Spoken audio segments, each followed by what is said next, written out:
Car race కేసులో ప్రభుత్వం కీలక నిర్ణయం తీసుకుంది.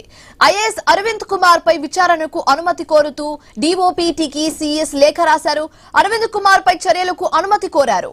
డీఓపీటీకి అనుమతి రాగానే ఏసీబీ చార్జ్ షీట్ దాఖలు చేయనుంది. ఇదే అంశానికి సంబంధించి మరింత తాజా సమాచారం మా ప్రతినిధి ఏవై స్వామి ఫోన్ ఇన్ ద్వారా అందిస్తారు.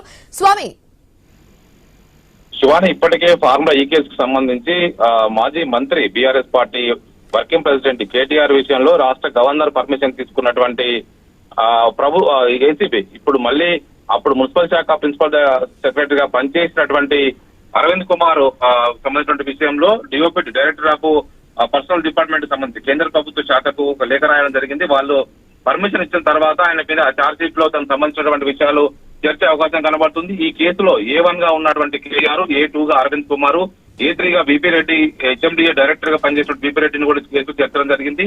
ఇప్పటికే ఆ కేటీఆర్ సంబంధించిన విషయంలో గవర్నర్ నుంచి పర్మిషన్ తీసుకున్నటువంటి ప్రభుత్వం ఇప్పుడు అరవింద్ కుమార్ విషయంలో కేంద్ర ప్రభుత్వ డిఓపీ డైరెక్టర్ ఆఫ్ పర్సనల్ డిపార్ట్మెంట్ నుంచి ఏదైతే కేంద్ర ప్రభుత్వంలో సెంట్రల్ సివిల్ సర్వీస్ ఉద్యోగుల యొక్క విభాగాన్ని పరిశీలించేటువంటి డిఓపీటీకి రాష్ట్ర ప్రభుత్వం లేఖ రాసింది ఏసీబీ. ఈ లేఖ నుంచి కేంద్రం నుంచి పర్మిషన్ వచ్చిన తర్వాత నెక్స్ట్ ఛార్జ్ షీట్ లో అరవింద్ కుమార్ పేరును చేర్చే అవకాశం కనబడుతుంది. ఈ మొత్తం కేసు సంబంధించి అరవింద్ కుమార్ ఇప్పటికే 6 నుంచి 7 సార్ల ఏసీబీ వాళ్ళు విచారించింది. వారి నుంచి జరిగినటువంటి వివరాలు తీసుకోవడం జరిగింది.